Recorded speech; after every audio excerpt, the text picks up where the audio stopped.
Glorious afternoon here in Toronto, and I took the opportunity when it arose and jumped on it quickly to get the time to sit down with Mark Nasr, who's the president of Aeroplan and the EVP Digital and Marketing for Air Canada. We talked all things loyalty, we talked Wi-Fi on the 737, we talked omelettes, we talked NDC, we covered a whole wide range of topics in this interview. I really appreciate the continued support that we're getting. We love doing these interviews with our industry leaders and our partners. Hope you enjoy it. Here's my time with Mark Nasr, President of Aeroplan and EVP Digital and Marketing for Air Canada. Hope you enjoy it. Well, good afternoon. I'm saying well because I've been traveling so much. I feel like I'm grounded at home in Toronto finally. I'm here with Mark Nasr, who's the EVP Digital and Marketing for Air Canada and also President of Aeroplan. Guilty as charged. Yeah, indeed. That's quite a title.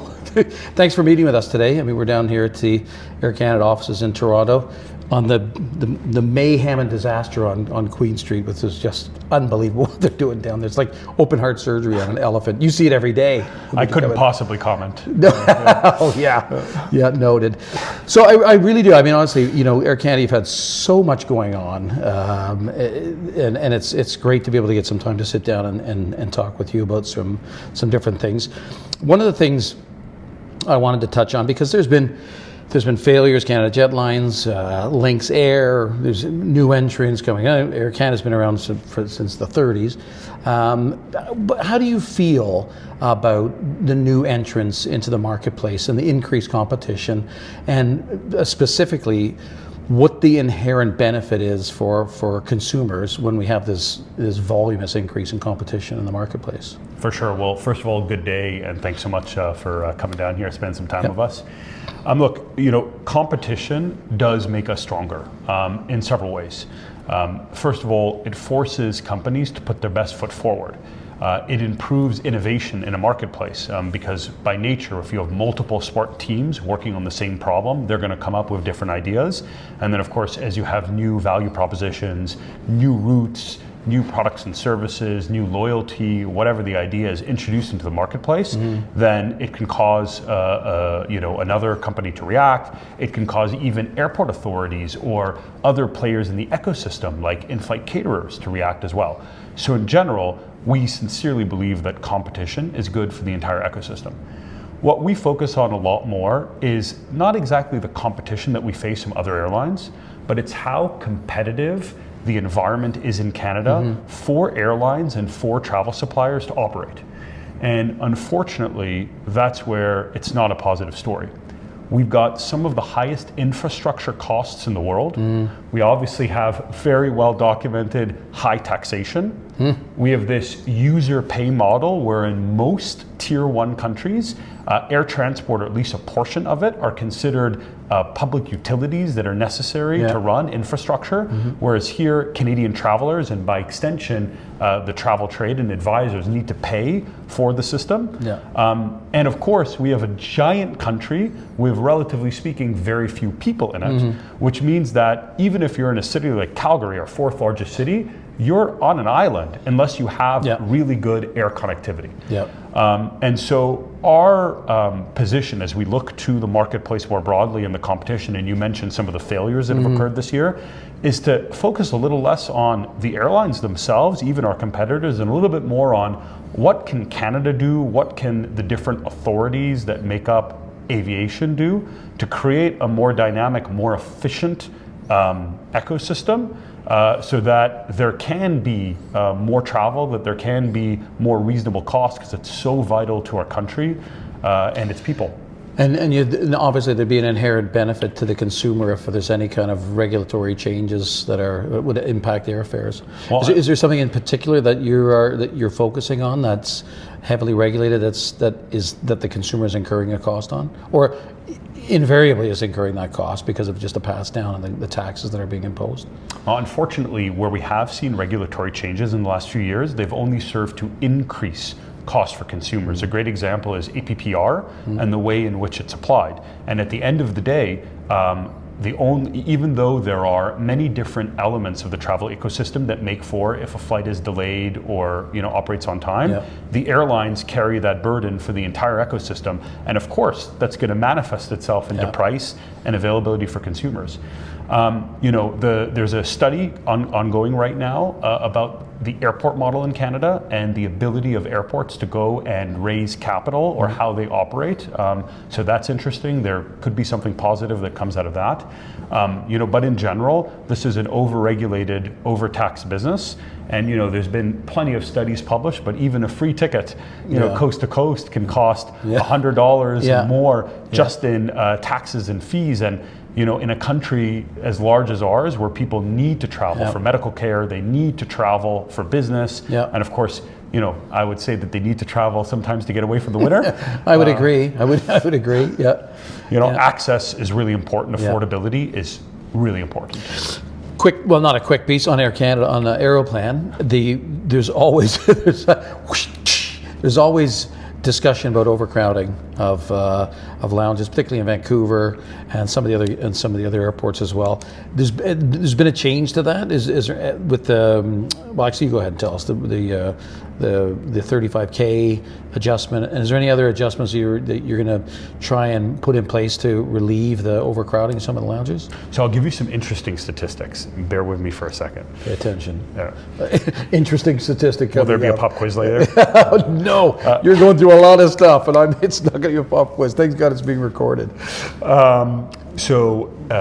Pre-COVID, as we all know, we had a much higher mix of business travelers, right? Yeah. And business travelers tend to arrive at the airport, last minute, no bags, not really looking to enjoy the experience, just get the trip done, get home, right? Yep. Post-COVID, our premium cabins are still full. In fact, we have more premium cabin guests than we had pre-COVID, but it's a lot of leisure content. I'm going to go to Venice with the family, that kind of thing, right? What we're finding is the amount of our premium customers that are using the lounge is up quite a bit, and then the amount of time they're spending in the lounge is also up quite a bit. In fact, in the Signature Suite, customers are spending 96% longer post-COVID than they were pre-COVID, and in the Maple Leaf lounges, it's just about 50% longer. Wow, okay. So we do have, to be perfectly transparent, in some lounges at some times of day, a capacity issue. Yeah. But it's not because there's a whole bunch more people that have access. They're staying longer. It's because they're staying longer and more are coming. Yeah. So what are we doing about it? We're building and expanding lounges. Typically, if you look at the last 15 years or so, Air Canada had 1 or 2 lounge projects active at any given time. Right now we have 12. Oh wow, okay. Where's the biggest change, you think, in the build out of those lounges? Oh, the investments are happening all throughout the system. Okay. And we are modernizing the lounges because how people are using the lounges are changing. So you'll notice, for example, we have some more shared working space, kind of bench seating. Yep. You'll notice that we've reconfigured how some of the food and beverage works in the newer lounges. Look at the San Francisco lounge for that. Yeah, and the food and beverage, I noted, shortly after I was here for the last interview, the change in the menu and the food in the lounges in Toronto anyways, in the international lounges, a dramatic improvement. And there's still many that are celebrating the parsley omelet still, which is like, it's funny because some of the stuff you read online in different groups and stuff, some people are like, man, we could do without, but then there's a huge number that just say, just keep the omelet. They love the omelet. Wait, let me ask you just a side note. So we changed the potatoes and the sausage with the omelet. What do you think?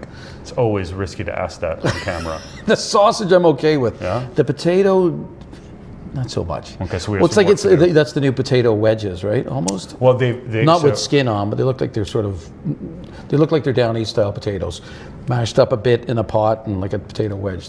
Yeah, that's exactly. So we're actually on our third iteration of potatoes. The sausage is now a pan-fried chicken Parmesan sausage. Yeah, we're getting good feedback. That I'm okay with. And we switched from the wedge potatoes to we tried to do some hash browns. Yeah, that didn't work out well. So now we have these diced potatoes, breakfast potatoes. Yeah. And so, but feedback's been good so far. What was it that I had the other day? That's another segue. On the 737, which it didn't have Wi-Fi on board. How was the transition and the kitting out of Wi-Fi on those aircraft? Were you? So we have 40 737s. Right now, 17 of them are equipped with connectivity. And we're installing the latest and greatest solution. So the product and the experience we can offer on board is fantastic. But obviously, they were later to the game here. We're going to install about one a week. So between now and this time next year, the 737 MAX fleet will be totally installed. Okay. But we've also got some other tricks up our sleeve as it relates to Wi-Fi. So stay tuned. What the heck is? You can't just throw that out there like that, and no hint of.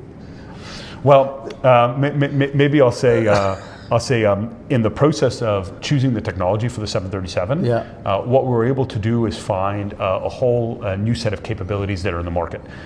So as you think of the speed and the experience we can offer in the future, and like all things technology, it's kind of it's interesting, right? Because quality gets better and prices go down at the same time, Moore's law, and so you can kind of think of those themes in the future of Air Canada Wi-Fi. Thank you-ish. Because I'm not letting much go there, but I appreciate that. Now, anything big new coming down the pipe for Air Canada? What's new on the coming out of the gate for you, the big plans in terms of your strategy? Yeah, so we have several things. I mean, we just announced our summer routes package for next year. Some exciting new destinations, which we're really looking forward to. New destinations in Italy, increased capacity to some of the key markets in the Mediterranean. Obviously, over the course of this year, we added more capacity in Asia with the nonstops from Montreal to Seoul, Toronto to Osaka. Those are coming back next year. We're really excited about that. And again, I'd say thank you to the trade. We added flights to Asia with 60 to 90 days before we began flying them earlier in the spring this year for the summer.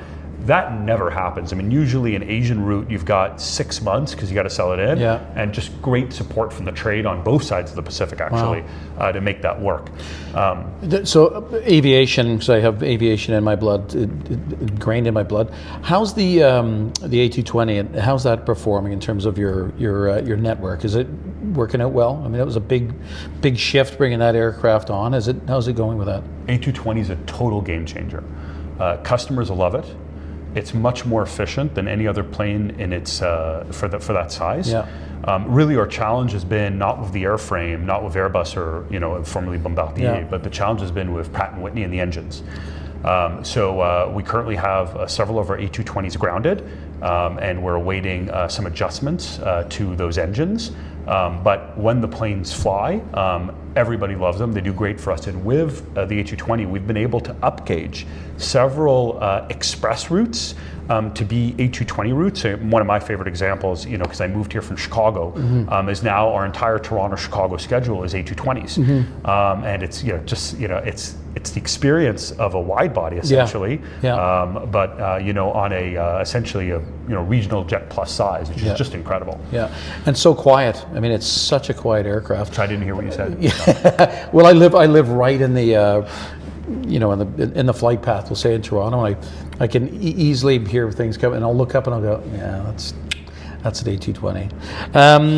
Well, it's fantastic. I think we covered off a lot. I really do appreciate the time spending with us, because Air Canada, obviously you've had a lot on your plate in the last little while.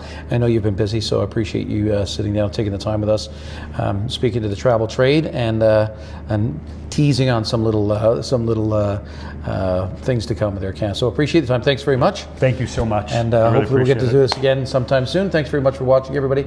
And we'll look forward to keep bringing you these great, insightful discussions with our industry leaders and partners. Thanks very much.